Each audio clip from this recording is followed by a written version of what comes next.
மாதா தொலைக்காட்சியின் இனி இதயங்களே அனைவருக்கும் வணக்கம். நீயே எந்தன் தெய்வம், நீ இன்றி வேறேது சொந்தம், நீயே எந்தன் தெய்வம் என்ற ஒரு அருமையான பாடல் வரிகளோடு உங்களை சந்திப்பதில் பெருமகிழ்ச்சி அடைகிறேன். என் அன்பு உள்ளங்களே, ஒவ்வொரு வாரமும் தொடர்ந்து நீங்கள் எழுதி அனுப்பக்கூடிய ஒவ்வொரு கடிதங்கள் வாயிலாக உங்களோடு பேச அன்பை பரிமாறிக்கொள்ள ஆவலாயிருக்கிறோம். அந்த விதத்திலே இன்றைய நம்முடைய சிறப்பு நிகழ்ச்சிக்கு வருகை தந்திருக்கக்கூடிய நம்முடைய பாசமிகு அருட்தந்தை டேவிட் ஆரோக்கியம் அவர்களை உங்கள் அனைவருடைய சார்பாக அன்போடு வரவேற்கிறேன். வணக்கம் ஃபாதர். வணக்கம் போஸ்கோ. எப்படி இருக்கிறீங்க? நல்லா இருக்கேன்ப்பா. நல்லா இருக்கீங்களா? நல்லா இருக்கும். Very good. சிறப்பாக நம்முடைய நிகழ்ச்சி போயிட்டு இருக்கு. இன்ற வாரம் ஒரு சிறப்பான சந்திப்போடு நம்ம இருக்கிறோம். கடந்த வாரம் பேசணும், யார் வந்தாலும் நம்முடைய நாட்டினுடைய உரிமைகளை, இளைஞர்களை எல்லாத்தையும் விட்டு கொடுத்துடக்கூடாது அப்படின்னு. இன்னும் அது பரபரப்பாக போயிட்டு இருக்கு. ஆமாம். சரி, அதாவது மாற்றம், புதிய ஆட்சியாளர்கள், புதிய திட்டங்கள், இது எல்லாமே சிறப்பு. கேட்பதற்கு மிக இனிமையாக அருமையாக இருக்கிறது. என்னென்னா இதில் செயல்படுத்துவது பொதுவாக நம்முடைய உலகத்தில் மனித இயல்பு சமூகத்தில் நீங்கள் பார்த்தீங்கன்னா, அதாவது ஒரு குடும்பத்தில் பொதுவான ஒரு காரியம், தனிப்பட்ட ஒரு நபருடைய இதுனா அவர் லாபமோ நஷ்டமோ அது அவரோட போயிடும் இல்லைங்களா. ஒரு பொதுவாக ஒரு அமைப்பு, ஒரு குடும்பம், ஒரு சமூகம், ஒரு நாடு அப்படின்னு வரும்போது அது தனி நபரோடு அது போகாது. அது எல்லாரையும் போய் அது சேரும். நல்லதுனாலும் எல்லாருக்கும் போகும், தீயதுனாலும் அது எல்லாருக்கும் தான் போகும்.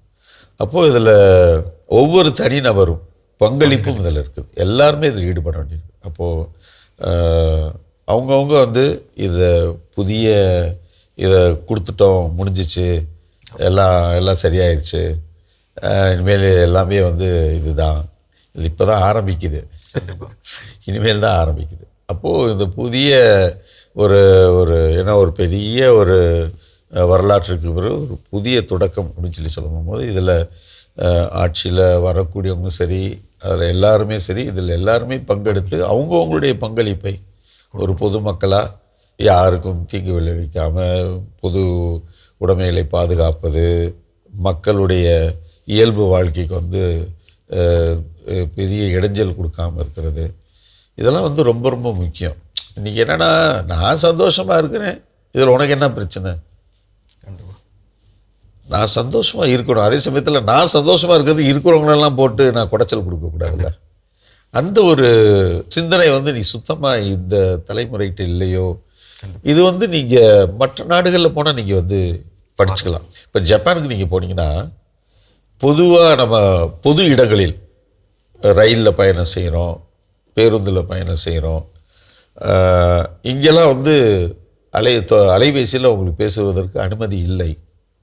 பொதுவான இடம். இப்போ நான் பேசுகிறேன்னா, அங்கே பார்த்தீங்கன்னா மெட்ரோ இதெல்லாம் நம்ம ட்ராவல் பண்ணும்போது யாருமே நான் ஃபோனில் பேசி எனக்கே ஆச்சரியமாக இருந்துச்சு. டெக்ஸ்ட் பண்ணுறாங்க, அவ்வளோதான். அது எழுதப்படாத ஒரு சட்டமாக வச்சுருக்குறாங்க.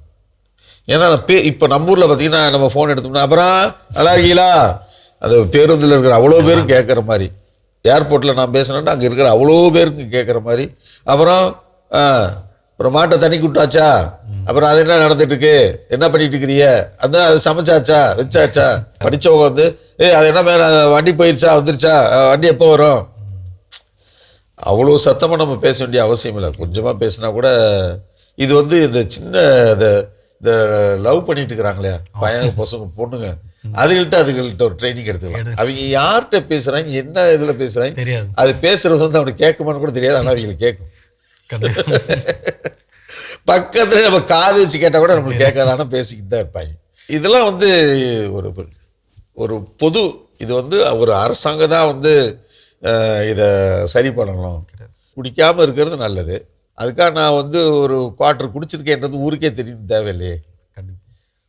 குடிச்சு விட்டு ஊரே அலம்பல் பண்ணிக்கிட்டு கத்திக்கிட்டு தெருவில் ஆடிக்கிட்டு கூத்தாடிக்கிட்டு தேவையில்லை. பல்வேறு இதுகளை பார்க்குறாங்க. இன்றைக்கி மொபைலில் எல்லா குப்பையுமே வருது. அதை பார்க்காம இருக்கிறது ரொம்ப நல்லது. இல்லை பார்க்குறியா, அது எனக்கு பிடிச்சிருக்கு, பார்க்குறியா, பார்த்துட்டு போயிட்டே இருக்கணும். அதுக்காண்டி அதில் பார்த்ததெல்லாம் கொண்டு தெருவில் போயிட்டு இருக்கிற ஒரு குழந்தையோட நான் போய் செக் பண்ணி பார்ப்பேன் ஒரு பெண்ணோட வந்து இது பண்ணி பார்ப்பேன்னு சொல்லி சொல்கிறது வந்து அது அநாகரிகம் இல்லையா? கண்டிப்பா. அது மனிதத்தன்மை இல்லை. அதுதான் நடக்குது. இப்போ இதுக்கு வந்து அரசு திட்டங்கள் போடலாம், இப்போ காவல்துறையை வச்சு இதெல்லாம் இது பண்ணலாம். பட் அதை செஞ்சு தான் வந்து ஒருத்தவங்களை கட்டுப்படுத்தணும். மனிதர்கள் தானே, ஆறாதறிவு இருக்குது தானே, அது தேவையில்லை தானே. அப்போது இதில் வந்து அரசாங்கத்துடைய பங்களிப்பு எவ்வளவு முக்கியமோ அதுக்கு ஈக்குவலான முக்கியம் பொதுமக்களும் இருக்குது. அவங்களும் வந்து அப்போ தான் வந்து, ஏன்னா அரசாங்கம் வந்து யாரை வச்சு கட்டுப்படுத்துது? ஒரு மனிதர்களை வச்சு தான் வந்து. இது நீ யார்? நீ மனுஷன் தானே. இப்போ இவங்க வந்து இயந்திரங்களாக இருந்து நீ வந்து மனிதர்களாக இருந்தால் பிரச்சனை இல்லை, நீ இயந்திரங்களாக இருந்து இவங்க மனிதர்களாக இருந்தால் பிரச்சனை வேறு. எல்லாருமே மனிதர்கள் தானே. அப்போது அந்த ஒருத்தவங்க என்னை கண்ட்ரோல் பண்ணி தான், சாலையில் நான் வந்து என்னுடைய மகிழுந்த நான் வந்து கார் நான் வந்து போகும்போதோ இல்லாட்டி என்னுடைய என்னது துள்ளுந்துன்றாங்க பைக்கு, அது வந்து நான் போகும்போது வந்து ஒரு 70 கிலோமீட்டர் ஸ்பீடில், இல்லை நம்ம வந்து இங்கே இதுக்குள்ளே நகரங்களுக்குள்ளே போகும்போது அந்த ஏரியா கேட்டால் ஒரு 20 கிலோமீட்டர் ஸ்பீட்லேயோ இல்லாட்டி 30 கிலோமீட்டர் இதில் வந்து போனால் அங்கே யாருக்குமே பிரச்சனை இல்லை. சத்தத்தை கூட்டிக்கிட்டு கார் இங்கெங்கெல்லாம் அழைச்சிக்கிட்டு இருக்கிறவங்களுக்கெல்லாம் தொல்லை கொடுத்துக்கிட்டு, இதுக்கு வந்து ஒரு காவல்துறையிலேருந்து இருக்கிற கட்டுப்படுத்தணும் தேவையில்லையே. அது செய்யாமலே இருக்கலாமே. அது எதுக்கு செய்யணும்? பொதுமக்களுக்கு எதுக்கு வந்து நம்ம இடையூறு கொடுக்கணும்? அப்போ இதெல்லாம் வந்து எல்லாருமே இதை யோசிக்கணும். இதில் எல்லாருக்குமே இது பொறுப்பு இருக்கிறது. யாரோ ஒருத்தவங்களை புதுசாக அரசாங்கம் கொண்டு வந்துட்டோம், அவங்க எல்லாத்தையும் ஒரே நாளில் வந்து மாற்றிடுவாங்க. மாற்றணும், செய்யணும். அவங்க மாற்றணும்னு முயற்சி எடுக்கிறது முன்னாடி நம்மளும் மாறிக்குவோமே. இதை ஏன் வந்து ஒருத்தவங்க மேலே இதை கொண்டு போய் கட்டிட்டு நம்ம வந்து பிரச்சனைகள் வந்து பெருசாக தேவையில்லை. அப்போ இதில் எல்லாருக்குமே ஒரு புதிதாக வந்திருக்கிறவங்களும் வந்து நல்ல முறையில் தங்களுடைய அரசு இதில் செயல்படுத்தணும்னா இதில் நம்மளுடைய பங்களிப்பு இருக்குது. நம்மளும் செயல்பட வேண்டியிருக்குது. நம்மளும் வந்து பிறருக்கு தொல்லை கொடுக்காமல் அவங்களுக்கு ஒத்துழைப்பு கொடுக்கணும். நிறைய இது எல்லாமே வந்து ஒரு கூட்டு முயற்சி தான். இதில் யாரோ ஒருத்தவங்க வந்து எல்லாத்தையும் வந்து சரிவது, கடவுள் வந்து எல்லாத்தையும் அழகாக படைச்சி கொடுத்தாரு, இயற்கையை படைச்சி கொடுத்து எல்லாமே கொடுத்துருக்குறாரு. ஆனால் ஏன் இங்கே வந்து இவ்வளோ இயற்கை நாசங்கள் நடக்குது, எல்லாம் நடக்குது? கடவுளாக பண்ணுறாரு? நம்ம தான் பண்ணுறோம். இது போய் கடவுளை போய் நம்ம வந்து இவ்வளோ மழை பெய்யுது, இன்றைக்கி இயற்கை சீற்றங்கள் நடக்குது எல்லாமே, ஏன்னா நம்ம அவ்வளவு தூரத்துக்கு வந்து இந்த இயற்கையை வந்து நம்ம பால்படுத்தியிருக்கிறோம். அப்போது அதனுடைய வேலையை அது செய்யுது. எல்லா கால மாற்றங்களும் உருவாகிருச்சு. இதுக்கு வந்து கடவுளை போய் நம்ம குறை சொல்ல முடியுமா? சத்தியமாக சொல்ல முடியும். இன்றைக்கி எவ்வளவு இப்போ வளைகுடா நாடுகளில் எவ்வளவு குண்டுகளை போட்டு எவ்வளோ வெப்பத்தை கிளப்பி எவ்வளவு நாசங்கள் இந்த பூமி மேலே நடந்துட்டுருக்குது இல்லையா? இது கடவுளாக செய்ய சொல்கிறாரு இல்லை? எவ்வளவு எண்ணெய் கிணறுகளை வந்து, அப்போ அதில் எவ்வளோ வெப்பம் வெளியேறி இருக்கும். அது ஃபுல்லாக பூமியை தானே தாக்குது. அங்கே நடக்கிறது வந்து இங்கே வராமலாம் இருக்க போது அது முழு பூமியும் அதை நாசப்படுத்துகிறது இல்லையா? அப்போ இதற்கெல்லாம் நாம் தான் காரணம். அது இப்போ என்ன பெரிய பிரச்சனை? அங்கே யார் பெரியவன் காமிச்சு என்ன செய்ய போகிறீங்க? எல்லாரையும் பொதுமக்களெல்லாம் அழிச்சிட்டு எல்லாம் அந்த அங்கே யாருமே மனித இனமே இல்லாமல் போகிறோம். அங்கே யாரை வச்சு ஆட்சி செய்ய போகிறோம்? மனிதர்களே இல்லை. இப்போ பாலைவனத்தில் போய் என்ன ஆட்சி செய்வீங்க? ஒன்றுமே இல்லை, வெறும் மணல் காடோ இல்லாட்டி புதர்கள் தான் இருக்குது. அப்படி ஆகி போச்சுன்னா அந்த இடம் ஆக்கிட்டாங்க ஏறக்குறைய. இதை தான் எல்லாரும், அதுக்கு தான் கடவுள் நமக்கு வந்து ஆறாத அறிவை கொடுத்தார். அதை நம்ம இப்போ முக்கால்வாசி பயன்படுத்துறதில்ல. அப்போ இதை எல்லாரும் பயன்படுத்தினோம்னா வந்து இது இன்னும் தமிழகம் சிறப்பாக இருக்கும், தமிழ்நாடு சிறப்பாக செயல்படும். இன்னும் புதிய புதிய திட்டங்கள், புதிய சிந்தனைகள், புதிய எழுச்சிகள், புதிய வரலாறு நிறைய படைக்கப்படும். இது வந்து ஆளுகின்ற ஆட்சியாளர்கள் மட்டும் அவருடைய பொறுப்பு மட்டும் இல்லை. இது ஒவ்வொரு குடிமகனுடைய, இந்தியாவிலும் ஒவ்வொரு தனிப்பட்ட இது எல்லாருமே இதை பற்றி யோசிக்கணும். எல்லாரையும் அனுப்பிச்சி விட்டுட்டு நாங்கள் மட்டும்தான் இருப்போம், நீங்கள் மட்டும்தான் இருப்பீங்கன்னா வந்து அது என்ன சொல்கிறது? ஒரு பயனும் இல்லை, ஒன்றுமே இல்லை. அதனால் போதும் நினைக்கிறேன்ல. சிறப்பான கருத்து. ஒரு தனிநபர்னுடைய கடமைகளை பொறுப்புணர்ந்து செயல்பட்டால் எல்லாம் நல்லபடியாக எல்லாம் சிறப்பாக. Super father. ஸோ நம்முடைய நிகழ்ச்சியின் முதல் கடிதமாக ஃபாதர் PX ஆண்டோனி அவர் மெயில் வழியாக அனுப்பியிருக்கிறார். Father, dear father, I was fortunate to view the interview of Miss Batma and Mr. Subramani by Tamil Joe. What a choice of people for Labor Day. I learned so many lessons from the couple. 1. Hard work has its rewards. 2. Concentrate on family. 3. Never try to covet others' property. 4. Stay humble and honest. 5. Think about others and care for them despite your difficult financial situation. I honestly felt these people reflected Christ and all that he stood for. A big thank you to Tamil Joe and Mada TV for this must-watch video that can change us. Regards, Anthony PX Anthony பாண்டிச்சேரியிலேருந்து father through mail. ரொம்ப ரொம்ப சந்தோஷம். சரியான ஒரு observation கொடுத்துருக்காங்க. இந்த பத்மா இந்த அம்மா வந்து அவங்களும் அவங்க கணவரும் அந்த நகையை எடுத்து கொண்டே 45 பவுனுக்கு மேலே அது அப்படியே அந்த குறிப்பிட்ட அவங்க யாரும் அவங்க உடைமையாளர்கிட்ட சேர்த்தது வந்து அது ஒரு தலையாகிய கடமையாக கொண்டு போய் அந்த காவல்துறையின் வழியாக அவங்கள்ட்ட கண்டிப்பாக அது சேரணுன்றதுல வந்து ரொம்ப கருத்தாக இருந்தாங்க. அதில் ஒன்று கூட அவங்களுக்கு வந்து அவங்களுக்கு எந்த விதமான அதில் ஒரு சின்ன ஒரு இதுவுமே இல்லை, ஒரு பற்றுமே இல்லை. அது கொடுத்துடணும். இப்போ நம்மளே இதே மாதிரி இழந்திருந்தோம்னா நம்ம மனநிலை எப்படி இருக்கும் அப்படின்னு அவங்க யோசித்துட்டாங்க. அதுதான் வந்து எம்பத்தின்றது. அடுத்தவங்களுடைய துன்பத்தோடு தனக்கு அதே மாதிரி துன்பம் வந்தால் நம்ம எப்படி ஃபீல் பண்ணுவோம்? கண்டிப்பாக. அது சிம்பத்தின்றது ஐயோ பாவம் போயிடுச்சுன்னா என்ன பண்ணுவாங்களோ அப்படின்னு போயிட்டு உச்சி கொட்டிட்டு ஓடிடுறது. இது வந்து அவங்களோடு சேர்ந்து அந்த துன்பத்தை அனுபவித்து பார்ப்பது.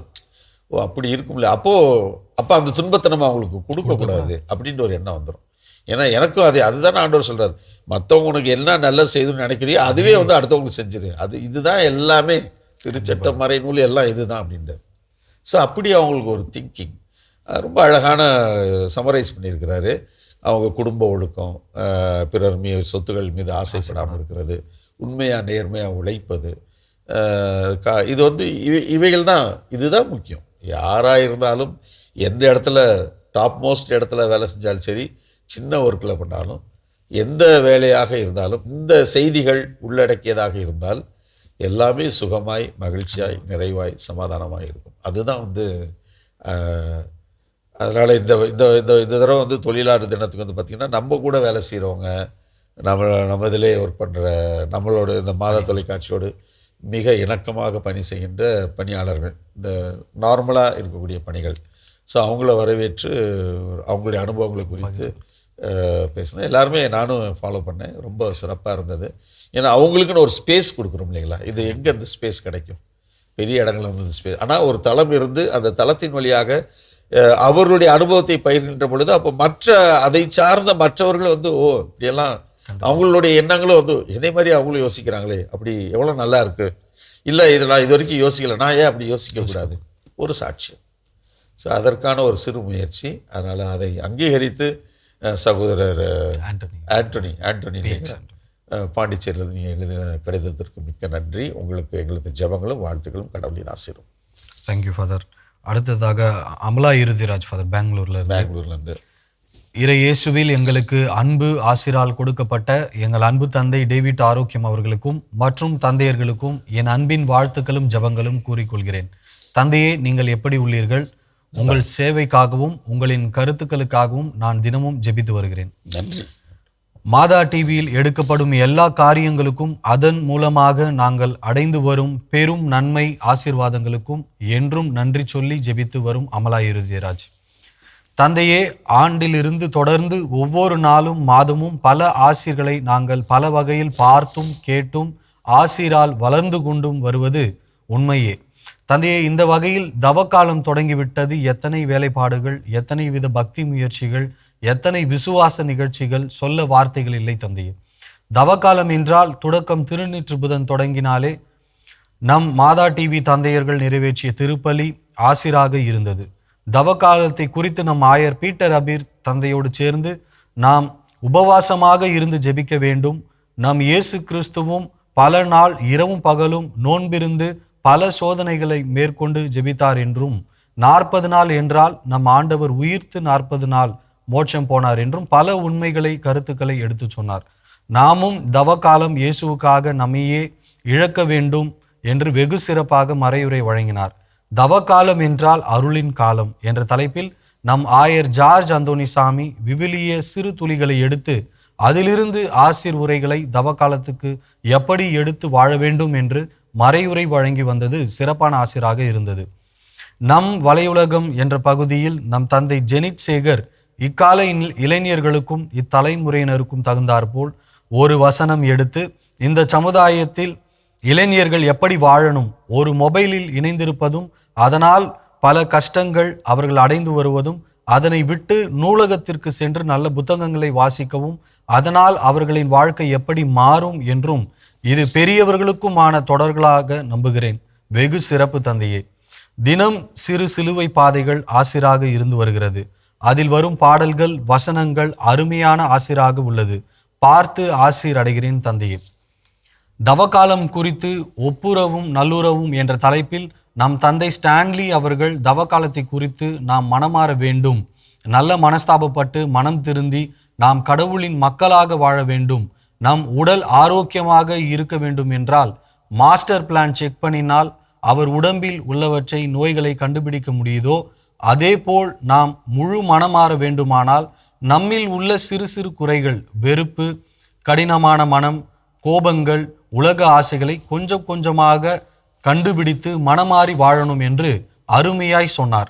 நம் தந்தை ஜோசப் வந்துவிட்டாலே பல பேய்கள் ஓடிவிடும். அவ்வளவு சிறப்பான வசனங்களை எடுத்து சிறப்பான முறைகளில் குடும்பத்திற்கும் உலகத்துக்குமான வாழ்க்கை முறைகளை புரிந்து கொண்டு வாழ ஒரு அரை மணி நேரமே அவர் தியானம் ஏன் முடிகிறது என்றாகிவிடும் போல். போனில் பார்த்து கொள்ளலாம் என்று நினைக்காமல் தியானத்தில் அமர்ந்து கேட்பதால் அதன் ஆசிரை பெற முடியும் என்று சொல்வார். அவர் உரைகளை இதில் குறிப்பிட்டால் பேப்பர் பற்றாது. ஆனால் அவர் வசனங்கள் கேட்டு தியானித்து வாழ உதவியாக இருக்கும் தந்தையே.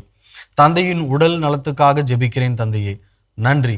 மார்ச் 1 தர்மபுரி அருளானந்தர் ஆலயத்தில் தந்தை பவுலா, தந்தை ஜெனித் சேகர், இறைப்பாடகர் இவர்களின் தியான திருநிகழ்வுகளில் தந்தை சிறப்பான மறையுரை ஆற்றியது சிறப்பாக இருந்தது தந்தையே.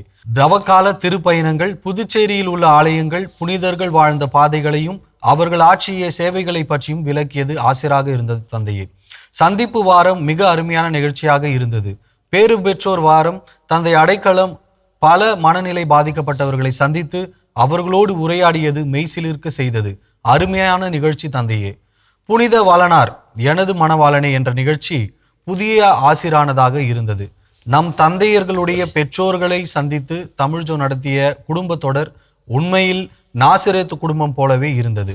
அவர்களின் பகிர்வுகள் ஏன் முடிந்தது என்றாகி இருந்தது. தந்தையர்களின் குடும்பங்களை பார்த்து எங்களுக்கு ஆசிராக தெரிந்தது. நம் தந்தையர்களின் குடும்பத்திற்காக நான் ஜெபித்து கொண்டு எங்களுக்காக தந்தையர்கள் தியாகம் பல செய்து உழைத்து வருவது எங்களுக்கு ஆசீர்தானே. இவைகளை காணச் செய்த தந்தையர்களுக்கும் மிக்க நன்றிகள் தந்தையை. எழுத இடமில்லாமல் முடிக்கிறேன் தந்தையே. இறைவனுக்கும் தந்தையர்களுக்கும் நன்றிகள். ஒரு பேப்பர் எந்த அளவுக்கு பயன்படுத்தணும் மார்க்கே சைடில் போட விடாம. ஆமாம் ஃபாதர், இடம் இல்லைன்னு வேற சொல்லியிருக்கிறாங்க. அதனால் அமலாமாவுக்கு எனது பாராட்டுகள். நீங்கள் எப்பொழுதுமே பெங்களூர்லேருந்து வழக்கமாக கிடையாது, ரொம்ப அதாவது எதையுமே விட்டுறக்கூடாது அப்படின்றதுல ரொம்ப குறிப்பாக இருக்கிறீங்க. எல்லா நிகழ்ச்சிகளையும், இந்த தவஸ்கால நிகழ்ச்சிகள் எல்லாத்தையுமே வந்து டோட்டலாக கவர் பண்ணிட்டீங்க. அதனால் ரொம்ப ரொம்ப சந்தோஷமாக நல்ல சுகத்தோடு நல்லா இருங்க. உங்களுக்காக நாங்கள் எப்பொழுதும் வேண்டிக் கொள்கிறோம். கடவுளின் ஆசிரியனால் உங்களோடு. தேங்க்யூ. அடுத்ததாக ஆரோக்கியராணி ஃபெலிக்ஸ் சேவியர் ஃபாதர், செங்கல்பட்டில். இல்லந்தோறும் இறையாட்சியை கொண்டு வரும் மாதா தொலைக்காட்சியின் அனைத்து அருட்தந்தையர்களுக்கும் மற்றும் பணியாளர்களுக்கும் என் அன்பான வணக்கங்கள். கடவுள் வணக்கம் நிகழ்ச்சி எப்பொழுதும் போல் அருமை. நீண்ட நாட்களுக்கு பிறகு சகோதரி வேளாங்கண்ணியை சந்திக்க முடிந்தது. அவர் கூறிய பூனை கதைகள் சிறப்பாக இருந்தது. கடவுள் வணக்க டீமிற்கு வாழ்த்துக்கள். தினம் ஒரு திருப்பாடல் பகுதியில் திருத்தொண்டர் துரை வசந்த்ராஜ் அவர்கள் தன் மறையுரையை எங்கள் சிறிய சிந்தனையுடன் உங்களது சிறிய நேரத்தை ஒன்றாக செலவிடுதலில் மனம் மகிழ்கின்றது என்று தொடங்குவது மிக சிறப்பாக இருக்கிறது. திருத்தொண்டரின் பணி சிறப்பாக அமைய வாழ்த்துக்கள். மேலும் இப்பகுதியில் மிக இனிமையாக பாடும் PM லாரன்ஸ் அவர்களை நோவா இசை நிகழ்ச்சி மூலம் நேரடியாக காணவும் அவர் குரலை கேட்கவும் முடிந்தது. இறைப்பாடகர் திரு லாரன்ஸ் அவர்களுக்கு என் மனமார்ந்த பாராட்டுகளும் ஜபங்களும். மேலும் மாதா தொலைக்காட்சியில் தொடராக வரும் அறம் செய் மற்றும் உறவுகள் மேம்பட நிகழ்ச்சிகள் இரண்டும் மிக சிறப்பானவை. அவற்றை வாழ்த்த வார்த்தைகள் இல்லை. மாதா தொலைக்காட்சிக்கு என் மனமார்ந்த நன்றிகள்.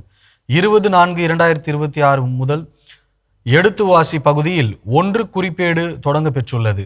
அருட்தந்தைகள் ஸ்டான்லி மற்றும் பிரகாஷ் ஆகியோரை மீண்டும் சந்திப்பதில் மிக்க மகிழ்ச்சி. அருட்தந்தை ஸ்டான்லி அவர்களின் தனித்துவமான உணர்வுபூர்வமான விளக்கங்களுக்காகவும் இனிமையான கருத்துக்களுக்காகவும் ஆவலுடன் காத்திருக்கிறோம். அருட்தந்தை பிரகாஷ் அவர்களின் ஐயங்களும் கேள்விகளும் எங்களை பிரதிபலிப்பாக இருக்க போகின்றன. இரு தந்தையர்களையும் கரம் நீட்டி வரவேற்கின்றோம். நோவா கத்தோலிக்க இளைஞர்களின் இசை நிகழ்ச்சி வாவ் வாவ் சூப்பர், மிக மிக அருமை. இதைவிட அதிகமாக பாராட்ட எனக்கு வார்த்தைகள் கிடைக்கவில்லை. சிறப்பு, மிகச் சிறப்பு. ஒவ்வொரு இளைஞன் இளம்பெண் கைகுலுக்கி பாராட்டுகிறேன். அருமையான இசை நிகழ்ச்சியை எங்கள் வீடுகளுக்கு கொண்டு வந்த மாதா தொலைக்காட்சிக்கு சிரம் தாழ்ந்த மனமார்ந்த நன்றிகள். பாஸ்கா வார சிறப்பு நிகழ்ச்சிகள் அருமை. யாழ் மறைவார காட்சி அமைப்புகளும் நடிப்பும் நடனமும் சிறப்பாக இருந்தன. அதே போன்று பாஸ்கா மேடை பகுதியில் ஒவ்வொரு நாளும் ஒவ்வொரு இடத்தைச் சேர்ந்த கலைஞர்கள் தங்கள் அனுபவங்களை பகிர்ந்து கொண்டது அவர்களின் அர்ப்பணிப்பை காட்டுகிறது. அருமையான நிகழ்ச்சி தொகுப்பாகும். ஒவ்வொரு கலைஞரையும் கைகுலுக்கி பாராட்டுகிறேன். இத்தகைய பாரம்பரிய சிறப்பு நிகழ்ச்சியை அறிமுகப்படுத்தும் மாதா தொலைக்காட்சிக்கு என் அன்பான வாழ்த்துக்களும் நன்றிகளும். உயிர்ப்பு பார்வைகள் பாடங்கள் சிறப்பு நிகழ்ச்சியில் ஆயர் பீட்டர் அபீர் அவர்களின் விளக்கம் மிக சிறப்பு. ஏற்கனவே பார்த்த நிகழ்ச்சியாக இருந்தாலும் புதிதாக பார்ப்பது போன்ற உணர்வுதான் உள்ளது. நன்றிகள். எங்களது இல்லங்களையும் உள்ளங்களையும் இறையாட்சியால் நிரப்பும் மாதா தொலைக்காட்சியின் அனைத்து அருட்தந்தையர்களுக்கும் மற்றும் பணியாளர் குழுமத்திற்கும் என் அன்பான வாழ்த்துக்களும் நன்றிகளும். மரியே வாழ்க. இப்படிக்கு ஆரோக்கியராணி ஃபெலிக்ஸ் சேவியர், செங்கல்பட்டுல. ரொம்ப ரொம்ப நன்றிங்கம்மா.